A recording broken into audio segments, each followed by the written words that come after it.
Hello everyone, my name is Shipra and today we are starting example 1 of chapter number 3 that is pair of linear equations in two variables. Okay, start करते हैं. Example 1 क्या है? Akhila goes to a fair with ₹20 and wants to have rides on giant wheel and play hoopla. Giant wheel पे वो झूलना चाहती है और hoopla एक गेम होता है वो प्ले करना चाहती है. मतलब कि hoopla में क्या होता है, बहुत सारी चीज़ें स्टैक के फॉर्म में रखी होती हैं. आप रिंग थ्रो करते हो, जिस भी चीज़ पे जाकर वो रिंग गिरती है वो चीज़ आपकी हो जाती है. ऐसा गेम होता है. तो फेयर के अंदर ये अलग अलग स्टॉल्स होती हैं गेम की. तो ये दो टाइप के गेम्स है जो वो खेलना चाहती है. ठीक है. The number of times she played hoopla is half the number of rides she had. अब देखो केयरफुली, यहाँ हमें एक पीस ऑफ इन्फॉर्मेशन गिवन है. ठीक है, ये इंपॉर्टेंट पार्ट है हमारे एग्जाम्पल का. The number of times she played hoopla is half the number of rides she had. मतलब कि जितना टाइम वो हुपला खेलती है वो हाफ है जितने टाइम वो राइड्स पे झूलती है. ठीक है, ये हमारी एक इन्फॉर्मेशन हो गई. इसके बाद नेक्स्ट क्या बोल रहा है?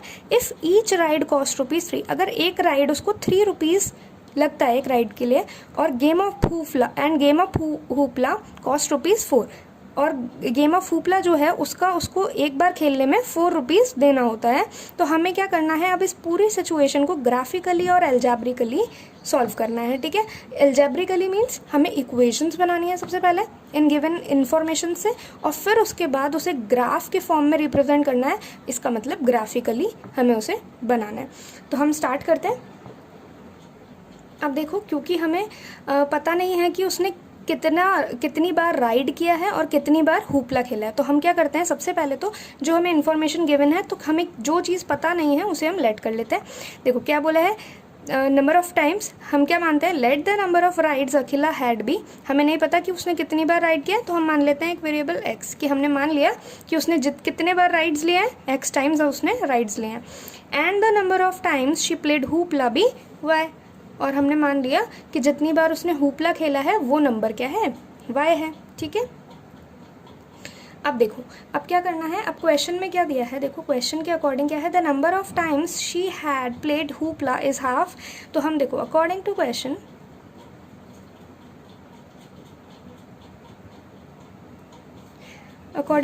क्या हो जाएगा, number of times she played hoopla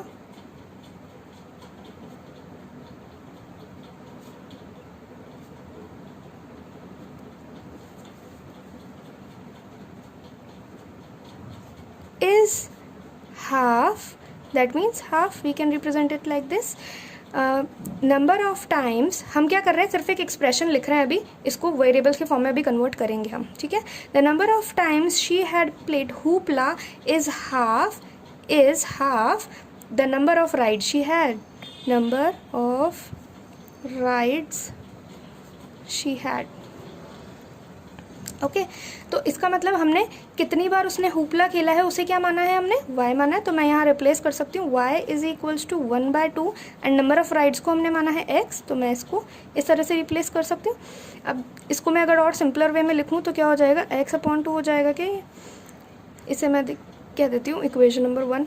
अब देखो यहाँ पे अगर मैं क्रॉस मल्टीप्लाई करूँ तो एक इक्वेशन के फॉर्म में आ जाएगा, ये लीनियर इक्वेशन के, 2y is equals to x. ठीक है, तो हमारी इक्वेशन क्या बन गई, ये बन गई. इसे हम बोल देते हैं 2. अब मैं अगर इसे स्टैंडर्ड फॉर्म में, जनरलाइज फॉर्म हमने पढ़ा था इक्वेशन का, तो अगर उस फॉर्म में अरेंज करूँगी तो क्या होगा, x को हम इधर ही रहने देते हैं. क्या होती है हमारी जनरल फॉर्म इक्वेशन की, ax plus by plus c is equals to 0. तो x का वेरिएबल होता है सबसे पहले, तो हम x को यहीं रहने देते हैं. इस 2y को हम इधर लेकर आते हैं, तो x को यहीं रहने दें, इस 2y को इधर लेके आएंगे इक्वल्स टू के साइड, तो माइनस हो जाएगा. -2y इज इक्वल्स टू 0, ये हो जाएगा हमारा.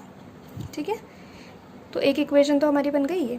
अब दूसरी इक्वेशन क्या बनेगी, देखो दूसरा हमें क्या बोला है, if each ride cost ₹3 end game of hoopla cost ₹4, और टोटल उसके पास कितने पैसे हैं, ₹20 ही वो खर्च कर सकती है. तो हम क्या लिखते हैं, देखो दूसरी कंडीशन क्या बन जाएगी हमारी, टोटल रुपीज़ वो राइड्स में कितने खर्च कर सकती है, जितनी बार राइड्स करेगी, और राइड का कॉस्ट कितना है, ₹3. तो राइड्स में लगने वाले पैसे मुझे पता चल जाएंगे. तो नंबर ऑफ राइड्स, और राइड्स, एक राइड कितने की है, ₹3 की है. तो ये टोटल नंबर ऑफ मनी हो गया जो वो राइड में इन्वेस्ट कर रही है. ठीक है, प्लस ये तो हो गया राइड्स का. अब हम लिख रहे हैं हुपला के लिए। तो अब गेम ऑफ हुपला, तो number of time she played hoopla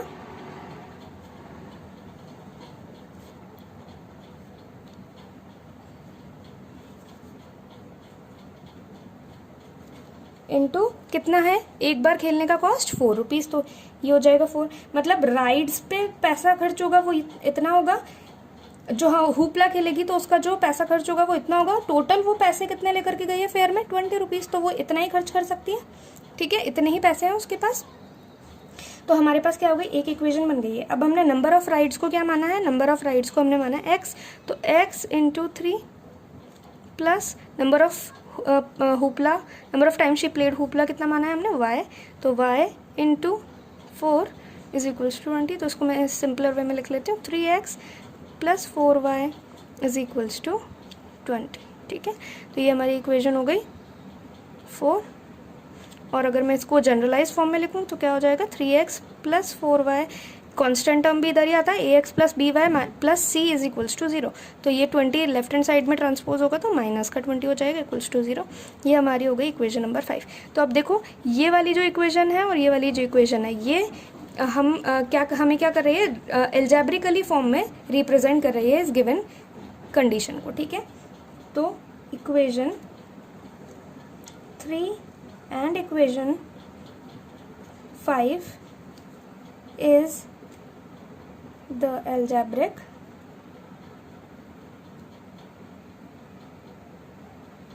representation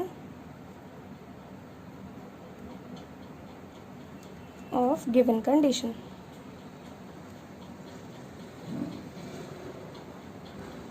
ठीक है, तो ये तो हमारा हो गया एल्जेब्रिक रिप्रेजेंटेशन, हमने इसको एल्जेब्रिकली क्या कर दिया, रिप्रेजेंट कर दिया।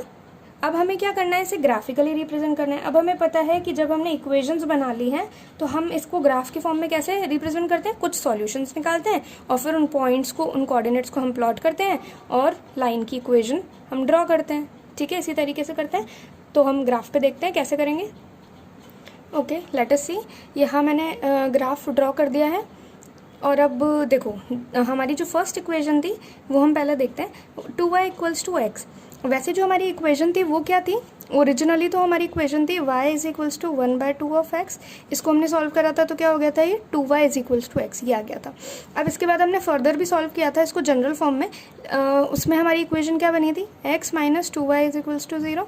अब देखो लेकिन जब मैं यहाँ पे सॉल्यूशंस की बात कर रही हूँ, जब मैं यहाँ सॉल्यूशंस फाइंड आउट करूँगी, x और y की कुछ वैल्यूज़ निकालूंगी, मैं 3 वैल्यूज़ निकालूंगी हमेशा ग्राफ प्लॉट करने के लिए। मिनिमम 2 वैल्यूज़ की रिक्वायरमेंट होती है, पर हम सिर्फ फर्स्ट साइड पे हमेशा ही 3 वैल्यूज़ कैलकुलेट करते हैं। ठीक है, करनी चाहिए हमें। ठीक है, अब देखो x की हम क्या वैल्यू रख, अब यहाँ देखो x की हमने टर्म्स में 2y की वैल्यू निकालनी है यहाँ पे। ठीक है, तो y की हम कुछ वैल्यूज़ यहाँ पुट करते जाते हैं और x की वैल्यूज़ निकालते जाते हैं। ठीक है, तो अगर मैं यहाँ पे इस इक्वेशन में y की वैल्यू 1 रख दूंगी तो 2 इंटू 1 क्या हो जाएगा, अगर y की वैल्यू 1 रखी तो 2 इंटू 1 इज 2, तो x की वैल्यू आ जाएगी 2। 2 इंटू 1, 2 1 जार 2।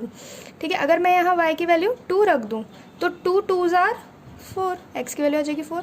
अगर y की वैल्यू मैं यहाँ 3 रख दूँ तो 2 इंटू 3, 3 2 जार 6। तो ये हमारे पास एक टेबल बन गया फर्स्ट वाली इक्वेशन के लिए। ठीक है, तो ऐसा करते हैं पहले से प्लॉट कर लेते हैं। चलिए देखिए क्या क्या हमारे पास कोऑर्डिनेट्स आए हैं। x की वैल्यू 2, दैट मीन्स x की वैल्यू 2 एंड y की वैल्यू 1, तो ये वाला पॉइंट आ गया। x की वैल्यू 2, y की वैल्यू 1, तो ये वाला कोऑर्डिनेट आ जाएगा हमारे पास। क्या कोऑर्डिनेट बना, 2, 1। ठीक है, सेकेंड होगा x की वैल्यू 4, y की वैल्यू 2, x की वैल्यू 4 एंड y की वैल्यू 2। ठीक है, दिस वन, ये कोऑर्डिनेट हमारा हो गया 4, 2। ठीक है, नेक्स्ट कोऑर्डिनेट है हमारा 6, x की वैल्यू और y की वैल्यू 3, दैट मीन्स x की वैल्यू 6 एंड y की वैल्यू 3, यहाँ से ये वाला पॉइंट। ठीक है, तो ये कोऑर्डिनेट हो जाएगा हमारा 6, 3। अगर हम इन्हें ज्वाइन कर देते हैं तो हमारी इस लाइन की इक्वेशन आ जाएगी। ज्वाइन करते हैं इसे।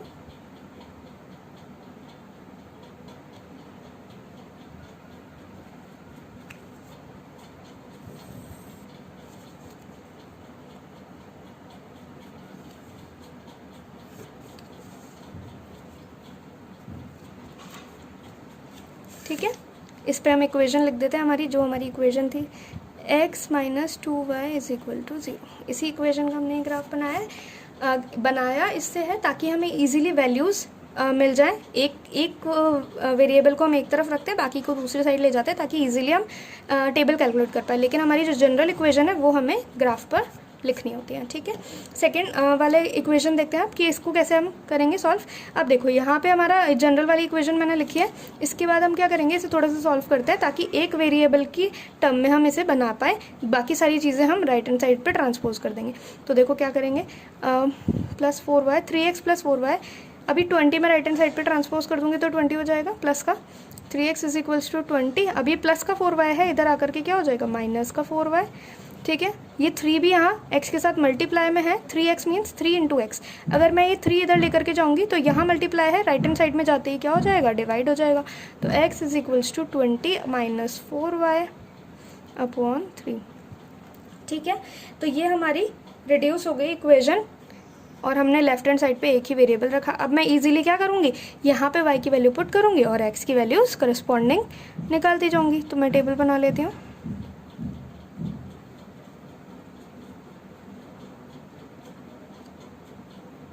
ठीक है, अब देखो हमने क्या करना होता है, यहाँ पे वैल्यू हमेशा होल नंबर लाने की कोशिश करनी होती है। अब देखो यहाँ नीचे 3 है, इसका मतलब मुझे ऊपर एक ऐसा नंबर बनाना है जो पूरा पूरा 3 से डिवाइड हो जाए। अगर पूरा पूरा 3 से डिवाइड हो जाएगा तो मुझे यहाँ होल नंबर मिल जाएगा। ठीक है, देखो फॉर एग्जांपल हम अगर यहाँ पे 1 डालूँ, अगर मैं y की वैल्यू 1 डालूंगी तो 4 से 1 में मल्टीप्लाई हो जाएगा, तो 4 1 जार 4 और 20 में से 4 गया तो 16, और 16 3 से डिवाइड होता है क्या, नहीं होता है। दैट मीन्स हमें यहाँ पे डेसिमल नंबर मिलेगा, हमें कुछ फ्रैक्शन में नंबर मिलेगा। तो देखो प्रॉब्लम कुछ नहीं है, लेकिन थोड़ा सा इनएक्यूरेट ग्राफ हो सकता है। तो हम क्या करते हैं, ट्राई करते हैं किसी और वैल्यू से, अगर होल नंबर आ जाता है तो वेल एंड गुड, अदरवाइज हम फिर पॉइंट में अप्रॉक्सीमेट वैल्यू लेंगे। ठीक है, मैं 2 डाल करके देखती हूँ। अगर यहाँ पे 2 डालूँ y की जगह तो 4 2 जार 8, 8 को 20 में से माइनस करेंगे तो कितना आएगा 12, और 12 3 से डिवाइड होता है। तो मैं यहाँ 1 की जगह 2 वैल्यू ले लेती हूँ, यानी y की वैल्यू में ले लेती हूँ 2। तो ये कितना हो जाएगा 12, और 12 को 3 से डिवाइड करूँगी तो कितना आएगा 3 4 जार 12, यानी जब 2 लिया तो 4 आ गया।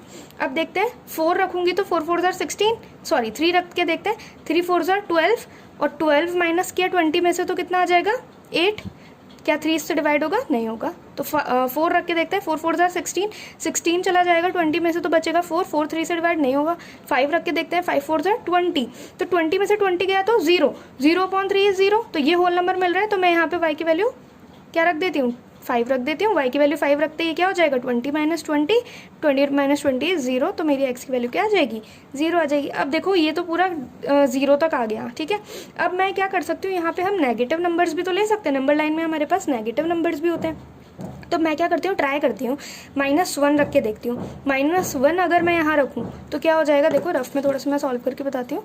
20 माइनस 4 माइनस 1/3। ठीक है, तो क्या हो जाएगा 20 माइनस माइनस क्या हो जाएगा प्लस, तो 4 1 jar 4/3, that means 24/3, 3 8 jar 24, cut गया ना, बिल्कुल होल नंबर मिल गया मुझे। तो अगर मैं यहाँ पे -1 रख दूंगी तो क्या आ जाएगा, मेरा x का वैल्यू 8 आ जाएगा। तो अब हम इसे प्लॉट करके देखते हैं पॉइंट्स को। x की वैल्यू 4 है तो y की वैल्यू कितनी है हमारी 2 है, तो यही वाला पॉइंट आ जाएगा कि 4,2, ये तो कॉमन पॉइंट आ गया। ठीक है, अब अगर x की वैल्यू 0 है दैट मीन्स यहाँ, और y की वैल्यू कितनी है हमारी 5, तो ये पॉइंट आ जाएगा। ठीक है, x की वैल्यू 8 है, x की वैल्यू 8 और y की वैल्यू -1, तो x की वैल्यू 8 और y की वैल्यू -1, तो पॉइंट आ जाएगा यहाँ। इसको हम क्या इसको हम लिखेंगे 0,5, इसको हम लिखेंगे 8,-1। ठीक है, इनको ज्वाइन करते हैं।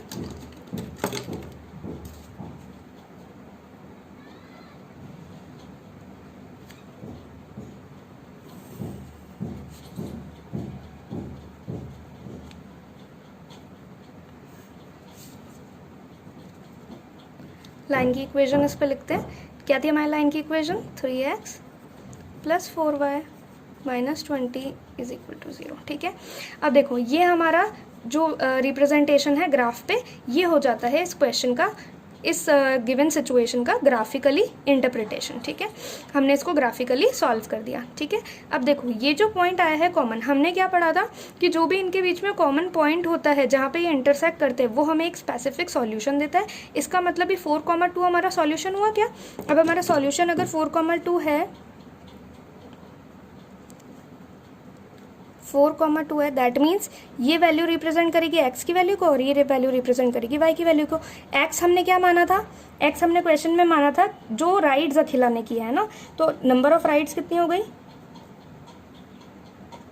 राइड्स हमने मानी थी x which is equal to 4, और हमने माना था number of time she played hoopla,